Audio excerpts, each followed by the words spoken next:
Ladies and gentlemen, welcome back to the PCS 2022 Spring Split. I'm Mysterix. I'm joined by Nightstar for the first time here. The PCS, of course, sponsored by CTBC Bake and Caliber. And we also want to thank Riot Games, Carry Live Co, Garena for PCS League operations and full production. Nightstar, we just went through the ringer with MFT taking a wing over Sem9. They had like 12k gold over Sem9, but it took a little bit to close it out, and there were some moments which were a bit suspect. Yeah, the game didn't really feel ever out of hand for MFT. It just took a while to actually conclude the game. You could say maybe it's perhaps playing with their food or just not knowing how to close things out.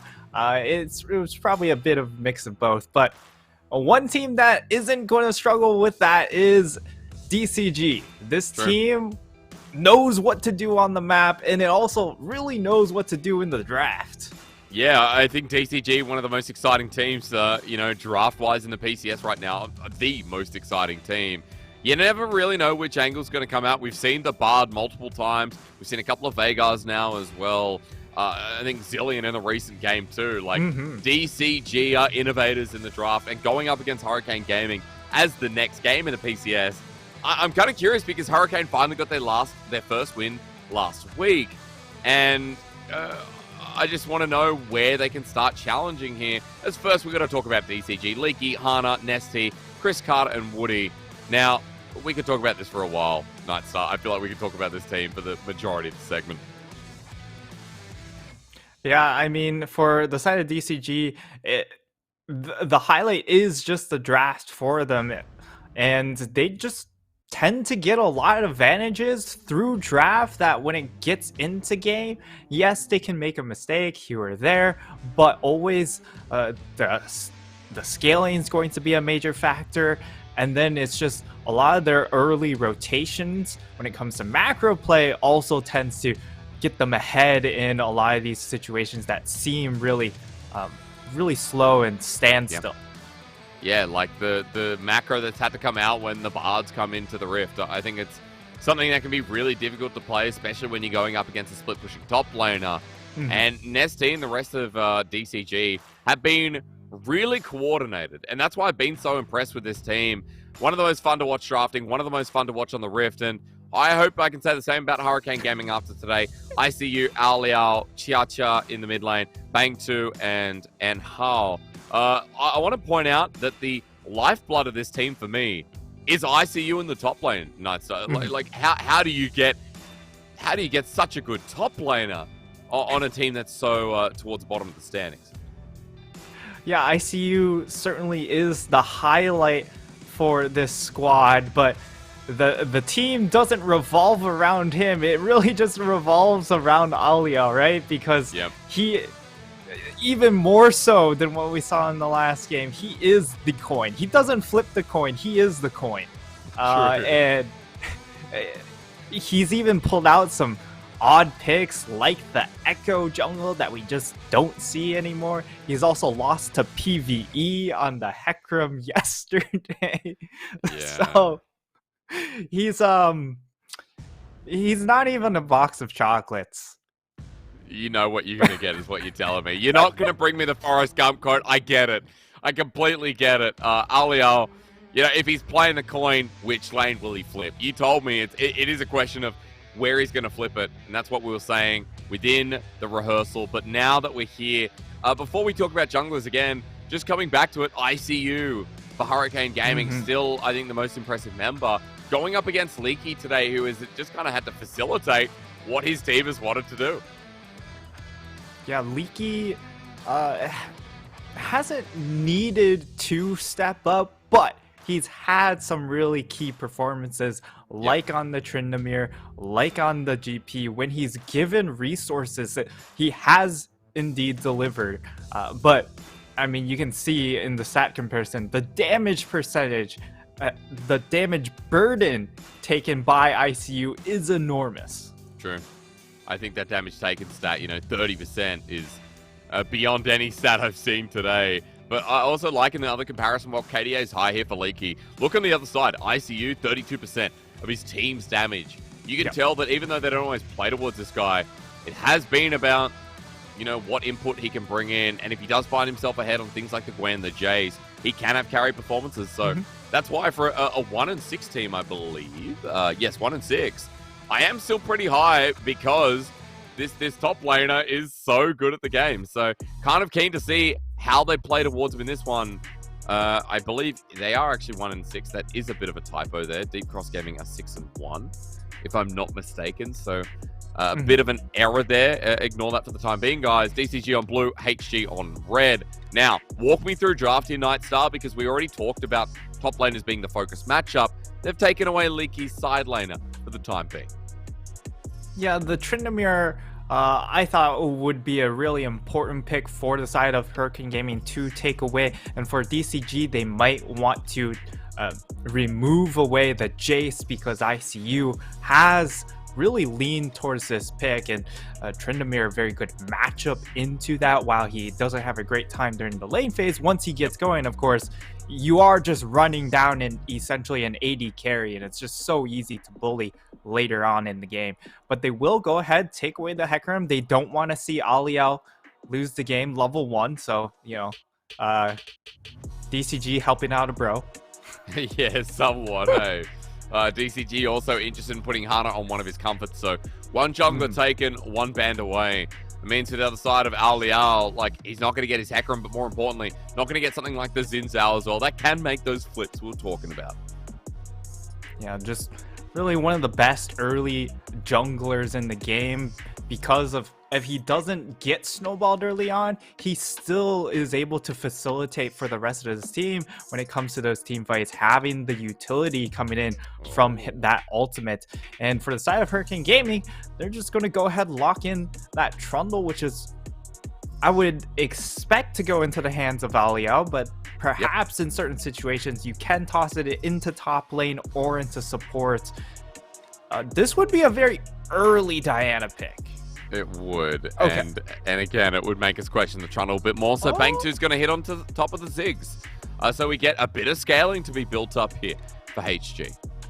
Yeah, and Ziggs is a pick I looked at for the side of Hurricane Gaming. If you want to invest all of your resources topside, Ziggs is a perfect facilitator for that because you're able to clear waves endlessly. And that also allows you to actually flex this Trundle pick into that bottom lane because the pillar along with Ziggs is very, very difficult to play against. Also sets up for easy ganks in that bottom lane. So I actually liked the opening 2 picks coming in from Hurricane Gaming, which feels like it's probably the most thought they've put into a draft so far this split. Wow, okay, well that's saying something because for HG, we got to see what they do around with the jungle pool, right? Because even though these first 2 picks are great, there's a couple of S-tier junglers still left open up and available. For DCG, they've picked up the Jinx, they've picked up the Graves, really strong picks that are great in the meta right now. It looks like Hurricane Gaming are just going to ignore jungle, assuming that we have the Trundle in the jungle, I should say. We get Irelia picked up, which is going to be a really nice synergy with the Trundle itself. I fully expect this to go into the hands of Irelia carries you as he tries to carry them to a victory. It still could go into the hands of Chow Chow, but I would love to just see a player named after Irelia, you know, your namesake get put into your own hands. So very, very excited to see that come out here as we head into the second phase. I mean, for DCG with this Jinx, nothing too surprising. Cristata really showing a great depth to his gameplay. Of course, has the Jinx, has the Jhin that he showed recently, and of course Zeri and Heimerdinger, which was the curveball pick. So give him any place out he needs to fit, and he's been able to perform. Curveball's a key word there, isn't it? So many crazy picks we've seen from DCG. Looking like a normal draft for now as they ban away support after support. HG with the double support ban, Thresh, Nautilus. Woody's been pretty good on the Naut especially. And they're just taking away Engage, considering they've already got the Xin Zhao. Ari as well, which was flexed around. Because I reckon that DCG think what I think here, Nightstar, that it could be set up for ICU to go up against the Graves and give something like a control mage to Chacha, something that is a little bit better at controlling the mid lane. This Veigar pick or a Victor would be fine in this situation, and it will be the Veigar. That also does kind of block out something like a Rise coming in from DCG, as Rise is very difficult to play in team fights against the Veigar. But if they still go for the Rise pick, it would mean that they really want to accelerate the game, and TF is also a pick that plays in that similar manner. But instead they actually go for the Tahm Kench here, so I think it actually gives a lot of value here for Hurricane Gaming now to just move that Trundle into the support role. Well, we'll see. We're going to find out on that last pick at the very least. Because a lot of the time, Trundle with Aurelia 2 melee matchups, really good at closing the gap. You raise a valuable point, though, seeing it with the Ziggs. We're going to have to wait and see. Twisted Fate locked in at the end, and now we have a pretty standard comp from DCG. I don't say this very much, as if this gets locked in, you would be dead on the money. If Lee Sin gets locked in here, Nightstar, you will be a massive 5-head. Right now, I can't believe you've seen this. Everyone would expect, jungle, but you talked about the flexibility. And wait a couple seconds. Just wait. Lee Sin, Jarvan, doesn't matter. You're right. It is Trundle support. Nightstar, you're seeing into the future. It's actually going to be the Trundle support, and we do get that Jarvan, of course, still has a lot of early game jungle presence here. So it still fits that build for the side of Hurricane Gaming. This is actually a really, really nice draft coming in from Hurricane Gaming, and it seems like they just play to their opponent's level, right? If you're going to be using your brain like the side of DCG, we'll bring our own brains to this battle. So I actually love the draft matchup here, and for the side of DCG, this is probably one of the few times where I look at that and their draft and go, they actually need to be the ones to be a bit more proactive and get things snowballing, because they do have a TF. Of course, when it comes to those mid and late game team fights, he's going to be lacking some of that damage for the rest of his team. True. I think you raise a valuable point, which is that the scaling on Hurricane Gaming side is immense. Veigar, Aurelia. We know Aurelia definitely wants to snowball, but Ziggs as like this mitigation policy to make sure that Hurricane Gaming always have a condition to play towards. There's a lot there, and I feel like as well, the Twisted Fate point you raise is going to be looking about that level 6 point and seeing if they can stop topside. Because while it is a Trundle in the support, Jarvan, Aurelia is still a strong 2v2 up top, and we wanted to see them play towards ICU. This gives him the opportunity with the Aurelia going up against Graves there from Leaky. I'm excited. This draft is hilarious in the sense that Hurricane Gaming have drafted like they were DCG. The tides have turned. DCG looking a bit standard this time around as we jump into Summoner's Rift. Nightstar, nice call on the Trundle there. Didn't actually expect it to finally go into support, but you told me, you said it would pair really nicely with the Ziggs, and here we are with Enhao taking Guardian alongside Bang 2. Yeah, and the best part about Trundle support is, as we might see a level 1, okay, Aliao going to come under fire. He is, of course, the early game engine for the squad to really make things work for this draft. And it makes a lot of sense for DCG to try and target him out. But going back to the Trundle pick, like, you put down your pillar, it's so hard for this backline of DCG to really do anything because there is no jumps. There is not a whole lot of mobility on this backline, and that sets things up very easily for everything else, whether it's the Cataclysm, whether or not it's the Satchel coming in from the Ziggs, the Event Horizons coming in from this Veigar. It's perfect setup here to really lock down this backline. I'll be looking towards Woody and who he ults, because considering all the tools that Hurricane Gaming have that you just labeled off, Woody's ulti becomes that much more valuable as ICU going to be walking into Leaky.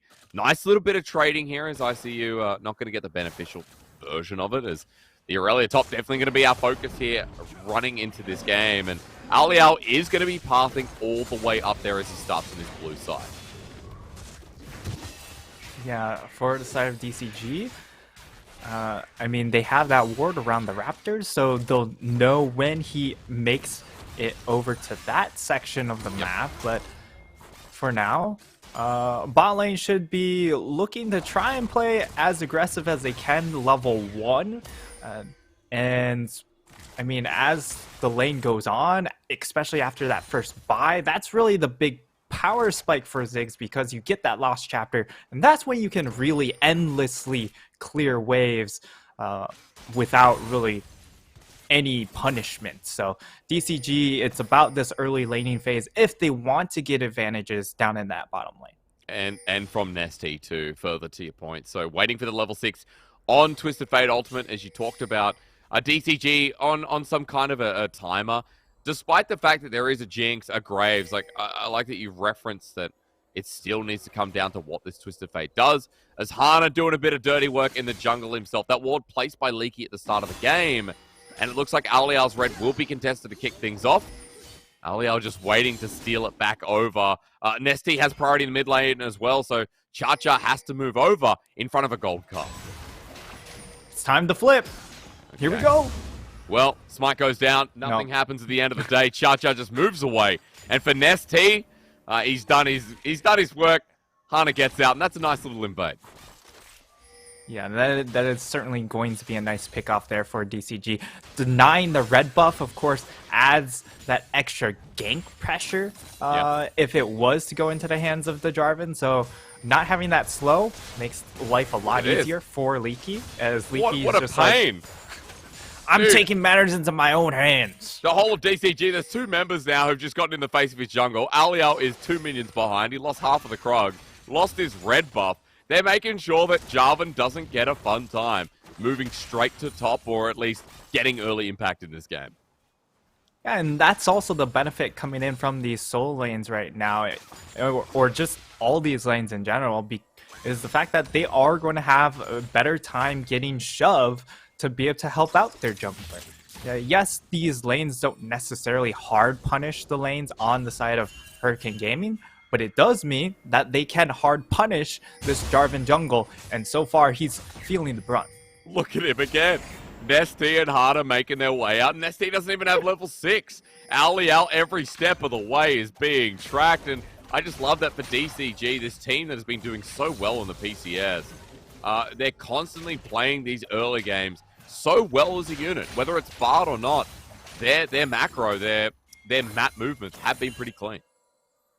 Yeah, it's really about the draft and then the map rotations when it comes to DCG, as it looks like we're having to play bot. Great tongue lash, and look, they get the knockup as well. Alial's here, but his Ignite goes down. Bang 2 without much mana. Satchel Charge gets him out as Woody going to pop that Grey Health shortly. Hana as well running away from the pillar, and it was just a jungle beat jungle gank. Nesty even made his way down with the teleport of the turret, and it looks like everything quells from there. Yeah, nice teleport coming in from Nesty just to make sure that if things were to turn and Hurricane Gaming wanted to make that move, he'd be there. And because of the fact that the wave wasn't crashed towards his tower, he just doesn't miss out on anything. So well done from the side of DCG, but a great read coming in from Alial to dissuade that play from continuing. Well, Nesty joins back in the mid wave. He's going to push out the wave. Now has the ultimate available. Nightstar, you're talking a little bit about what Nesty can do here on the Twisted Fate, and he's already made his way to the top side. ICU doesn't have himself the Vanguard's edge, and against the wall. He hits 6 now, but he's got 3 members to deal with. Doesn't pop the ulti, doesn't pop the flash. First blood given over to DCG. Actually really intelligent coming in from ICU, playing the fight as he did, not expending any big cooldowns like the flash or the ultimate. That means when he comes back here, he will have kill pressure on the Graves, and I think that's going to be really important to keep track of, as this will be the timing for him to try and get things done in the 1v1 against Leaky. As a result, you see Leaky, he gets that wave down in that over in the mid lane, and we should see DCG play pretty defensive, keeping Leaky, or trying to keep Leaky safe. I think at this point as well, like, knowing that Hurricane Gaming are going to play towards the top side. We knew that when Aurelia gets locked in, when Alial on the Jarvan was pathing towards top, that they were going to hit that lane at one point or another. The DCG are 1 step ahead, and as soon as that ulti comes up, Nesty, that's the direction he picks. is really nice peace of mind. Really nice, what would you call it? Upfront play from DCG, kind of what we expect. So a lot of praise coming through. Leaky in a great position with a CS lead in this lane. Look even at mid with the first blood going down. Nesty keeping up in CS. Was able to pick up Mercury treads as well, so Event Horizon becomes a little less useful. And here at 7 minutes in the game, it's a 1k gold lead. This is Dragon up, Herald coming in about 40 seconds time. And I'm kind of curious to see which one DCG pick, because they've got Pryor losing out in the mid lane and Hana swinging down bot. Yeah, priority for the side of DCG should be towards this Rift Herald, but of course if they're able, they are able to most likely get bot lane priority, as last chapter hasn't quite been obtained by the Ziggs. It would mean that they really get to pick and choose what they target here, as it's a 2v2. Alright, Event Horizon comes down. Hana with his ulti still up, and Aliar decides not to flag and drag in. Doesn't have the Cataclysm available. Hana's ulti difference kind of dissuading to play, and Hurricane Gaming looking for options here. And that might even signal the start of the Herald as he backs away. Yeah, that's exactly the read DCG have, is that they need to snowball, and Rift Herald is the best way to snowball that, and also means that they can have a lot of members towards this top side, which means ICU has to play a lot more respectfully. We'll see if they actually go for this team fight, though, as they are setting up for it. That was an early smite, playing it risky here. Ulti comes out, and Aliar can't get the steal. Collateral damage, ignite down the burst onto Cha-Chun. Down he goes, man, like a nice swing dance, and Hurricane Gaming with 4-0 against them. DCG absolutely explode him. Well, Hysterics, sometimes when you have a lot of scaling, or a very solid scaling draft, you kind of just go, let's not do it. Let's flip. Yeah, so I like flipping, man. I never got a job at McDonald's growing up, so I'm all about flipping that burger. It certainly is a lot of fun, but it's not exactly the result. That's a lie. Don't pretend like working at McDonald's is good, as Aliar walks into this one, flag and drag in as well. Eaten up, nice little Travala as Woody spits him out in the team. The collateral damage, excuse me. Oh, they could get one. Explosion from Bang 2. A good response as Hana matches with the flash from Howard. Time Glash as well. A double click over the wall. Here. And Woody's done his job. Event Horizon down, but Nesty is responding. The knock up as well. Cha-Cha again, man. The name ain't doing him any favors. He ain't dancing well at all. Oh, that is so tragic, because Woody pops his great health just in time as well, and absorbs a lot of that ult damage. Now Bang 2, he's just dead. He's dead. He's dead. Gold card doesn't even need to be used. Pick any card at this point. Nesty, good satchel charge. Woody not absorbing the damage. It's balanced by Chris Carter. 8-1. I'm ready for a 20-minute game here because Nightstar, this is looking too easy.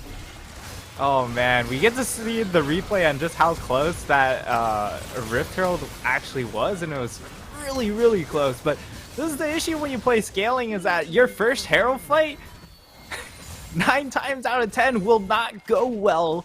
And that's exactly how it happened. Like, yes, Irelia gets a nice little flank in that fight, but in the end, it's not going to amount to much, because the other side of the fight just doesn't go well whatsoever. I want to point out that, like, the other side of the fight was was worth looking at with the early smite. That there was opportunity there for Hurricane Gaming, but it's been barreled from one play to another. In front of Herald, 6,000 gold now stems at 11 minutes in the game. This is huge. I don't know what more to say than it just feels like Hurricane Gaming have to stem it out and get to that 40-minute point. But even then, DCG still have great scaling on their side. It's not going to matter much. Yeah, it's not like DCG scale that poorly. It's just they don't scale as well as Hurricane Gaming. But when you have a Jinx that's 3-0 and 4, it really shores up a lot of your issues with scaling towards that mid-later part of the game. So they're going to get a bunch of plates for Cristata. They're going to just... I'm not sure if he breaks this tower. I wouldn't be surprised if he breaks this tower. He's going to get solo. turret gold here. Its first turret, like, I don't know how much gold advantage he has, but it must be 1,000,000. Yeah, it's big, right? 304. First turret blood gonna be 610, and Leaky puts up the white flag. The Irelia was such a fun pick to talk about in draft, but ICU, as he gets collapsed on with the Destiny's Gate once again, is feeling the brunt. Everfrost down, and this guy, you know, a great top laner, but if he's not being played towards, if the whole map collapses in front of him, what can he do? DCG in front of another turret with plating still up and available. Leaky spreading the plating, and Nesty helping him out with yet another kill. Yeah, and I mean, there's really no other lane for the side of DCG to attack that they really need to attack here. Is even if you do throw attention onto the Ziggs, he doesn't feel bad by getting set behind a little bit, but the one that's going to feel the big brunt of getting attention thrown over to him is, of course, that Irelia. And now this Irelia pick really just out of the game. 0-3-0. Yes, you're keeping up in CS, but Leaky's the one able to get a lot of that plate gold. He's the one that's able to share part of that turret gold as well. And he has 3 kills to his name, has the hull breaker to his name. So he's in a very comfortable spot as the full item mid lane difference is also very close to getting shattered, and that will also go into the hands of Kristana. That means all 15 pieces of turret plating will be broken before the 14-minute mark, as it's about to drop down. Kristana gets it, gets excited, but doesn't step forward. Aliao is off in the wing trying to find a counterplay. And for DCG, 3 turrets under 14 minutes. Leaky now with a hull break, having a great time with his cannon minion, pushing his luck, trying to find an inner, as even the jungle camp is contested. This is a 10k gold lead at almost 14 minutes. This is ridiculous. This is illegal, as Kadra would say, and yeah, give him objective bounties. Hurricane Gaming needs something. I don't know if objective bounties are enough. They need like triple objective bounties here to even salvage this game at the moment. And I mean, one of the big differences with a team like Hurricane Gaming over a team like Sem9, Sem9 know how to slow the game down. That's not Hurricane Gaming. No, DCG know how to speed it up at this point. It's a nice pillar to disengage, but it's already the kill picked up once again. And this full scaling comp from HG, you know, the problem is that they didn't account for the fact that they had to lane against a team that's played the early game so well. Gold goes down, and ICU wants to take this, but Everfrost buying time as Hana makes his way in. Another gold card at the ready. Flashes there if he needs it. Vanguard's edge flies through. ICU wants to take it, even as Irelia behind. He can't do too much. Hana picks up another kill, and, you know, if you could FF at 15 minutes, I would say spam that button. Oh, it's definitely that sort of angle in this game. Certainly getting out of hand. Oh, man. I mean, if this was LPL, you just kind of say, all right, we'll think about the next game. But unfortunately for Hurricane Gaming, they don't have a next game to think about for today. So it's about going to next day at this rate. Yeah, I think for Hurricane Gaming, what we've seen is, you know, they've had a couple of great moments with their top laner. And that's why the team's sitting at 1-6, because, you know, straight off the gate, they're... I don't know how to say this. There's been a lot of early game mistakes in the past couple of games where the Tristana comp we saw here from Bang 2, it was around Dragon where they all inned and tried to flip, and it went badly for them again. This game around the Herald, Hurricane Gaming flipped, and it went badly for them. So I don't know what to say, but the decision-making and the first 15 minutes of the game need to be analyzed, because HG aren't making it through without falling behind for 5,000 gold, at least. Yeah, the one win they had was, of course, against, I believe, Frank Esports, where it was at the 17-minute mark, and they were only, I think it was like 2 or 3k gold behind. So yes, they were still in a deficit, but they were able to find the team fight victory at that point. And we would like to see that sort of approach be reiterated this time around, but, you know, this gold lead's a little bonkers. Yeah, it is. For DCG in a turret being threatened. Look at the inhibitor turret being threatened in the bot side.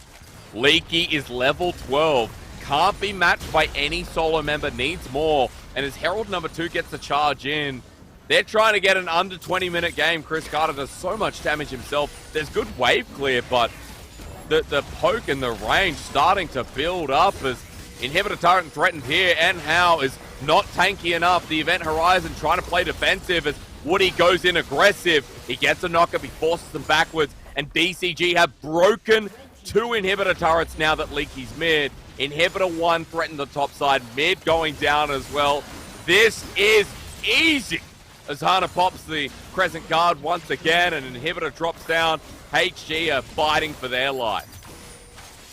Trying to get a pick onto Leaky. They land the stun, but I mean, there's just no follow-up, right? And they're gonna poke him away, but that's also their only tool to clear out waves if you use your ultimate like that. So we'll see how the game progresses, but as it stands, good luck. Yeah, Lens, tongue lash, smoke screen out. Leaky forces him to flash. Woody even follows up with a nice little Abyssal Voyage. And ICU's out of there. 0-4 here with only Blade of the Ruined King. You look at his counterpart, Leaky is taking it all. That's about to be a 3rd item with the coal being sold. 3rd, or at least 2.5. Let's look. What's the gold like? That is a Last Whisper and a Cloak of Agility. So, yeah. Just insult to injury. Nightstar, it's a 14k gold lead, dude. I don't know how much morale can be taken from Hurricane Gaming, but DCG are planning to take it all. Yeah, for the side of Hurricane Gaming, at the very least, I hope the burgers that they did flip early on, I hope they taste good, because that's the only takeaways for them for this game. I'd be having a big meal after this, that's for sure. Whether they taste good or not, I'd be eating. Need something to get through the stress that was in a game that, you know, realistically, if they got through the laning phase, if they got through the first 15-20 minutes at an even state, Hurricane Gaming, it could have been very winnable. But Nesty, Hana, props to this jungle mid who was so proactive in the early game that put the game to this state. Meaning the fact that Hurricane Gaming now have no damage, have no way back in. Like, it's going to take 20 minutes, but DCG, the game will be well and truly over as we can see them once again crushing in on the final Inhibitor turret. This could be triple inhib at 20 minutes. Hysterics. It will be a second one in the mid lane, then it's really just a siege on this bottom one, and I mean, they're going to lose their support. Oh, no. Yeah, that was quick. Leaky got the mid inhib, as you said, and now as the level 13 Graves continues rocking through mid by himself, Nesty joining in. And those Event Horizons not connecting either. Top lane minions are channeling in. Here goes the final Inhibitor turret. The final Inhibitor at 20 minutes on the dot. DCG so strong. They don't need a Baron to finish this one. They're just going to charge forward themselves. They might be able to do it here because of the fact they have super minions coming in from mid lane. They have them already coming in from top side. So Hurricane Gaming, they need some way to engage, but it's pretty binary. The only way to do it is just kind of running at them. Yep, and every single time they do that, their health bars tick down. They've got the fountain behind them, but Nexus turrets are getting bitten off. Ali Alf makes his last stand, but he's burnt down, and Chris, doesn't matter that they got Woody the jungler down, part of the engage as well. And DCG 4 versus 4 as Event Horizons dodge once again. Nesty with the red card to slow down and How, who just respawned. And ICU tagged out again. Leaky heading forward as Vanguard's edge misses. They use this opportunity. The gold card lands. The poke again. End of the line literally here for Hurricane Gaming. The 1-6 team acting like it in the standings as DCG explode this team. What more can you say than that was a shellacking in 21-minute fashion? Oh my lord, what an absolute clinic there. They just...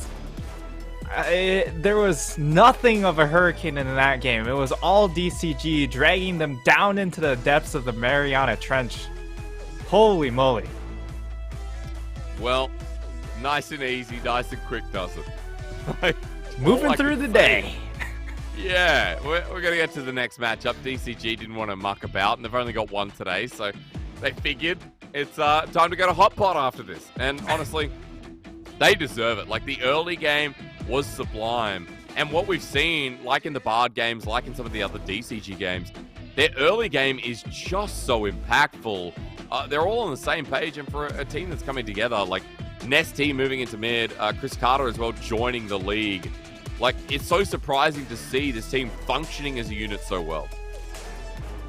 Absolutely. This team, like, when it comes to planning around the macro movements, they just understand what needs to happen on the map so well. And even when the other team has a play in mind, they'll either match it or just attack the other side of the map to trade out. So I love watching this team. This is probably the funnest team to watch. And really the only shortcomings when it comes to this team is maybe they suffer a little bit if you have a mid laner that can really attack Nesty's lane phase. Someone like Mission, or, you know, I mean, really it's just Mission in our league. Even Bay on a top team, he doesn't necessarily hard punish you through the lane phase. No, and look, you know, all those teams, like, out of the picture when you're versing Hurricane Gaming and when you know that the laning phase is going to be some of their weakness, right? DCG, the early game taken over once again. And you and I were talking a little bit about the, you know, the fun nature of this draft, especially from Hurricane Gaming. Seeing the Trundle so early, a good response from the Ziggs. But problem being that there was Engage on DCG, like the Xin Zhao was such a clutch pick here. And they had priority in the early part of the lane. So for a scaling composition, what do you do when you have to play passively and your Jarvan gets taken out and like overrun in his own jungle 3 times in a row in the first 5 minutes of the game? Yeah, that was the big key thing to that game, was the fact that Alio just never got to play the game. And as hard as he wanted to try and impact top lane, it was just impossible to do so because he was constantly getting invaded on. He was constantly tracked, especially early on by Leaky, who did a wonderful job in warding up around that area, going in and invading early on as well to shoo him off that red buff. So it was really, really nicely done coming in. And we get to see the damage charts, like, your Ziggs, you did a lot of damage, great. Unfortunately, the rest of your team couldn't catch up. No, you know, like, and that's just from clearing the waves with DCG under turrets, like trying to play defensive. The fact that we didn't get any damage this game out of Chacha after, you know, picking the Veigar here, hitting level 6, we know that he's a lot of burst, just shows that he didn't have access to the game. That he didn't have impact into the fights because the fights were already over by the time he joined. And it is kind of sad because there's a lot to talk about with Hurricane Gaming, but even more with DCG's Woody picking up MVP as the Tahm Kench support. I had really good engages, and you can see that, like, this guy is such a nice little addition alongside Chris Carter. When it is Chris Carter's first split, there's a lot of experience added to this bottom lane. Yeah, and with Woody, when he's put on primary engage, then he shows a little bit of flaws in just his decision making in those regards. But when you have a lot of planning and a lot of engage coming in from the likes of Nesty and Hana, where they're the ones to really decide how we play out fights, I think that changes the dynamic a lot for Woody, and he's in a much comfortable spot now than he was last year on J-Team, when Mission would be more of the big damage dealer rather than planning around how to attack the map.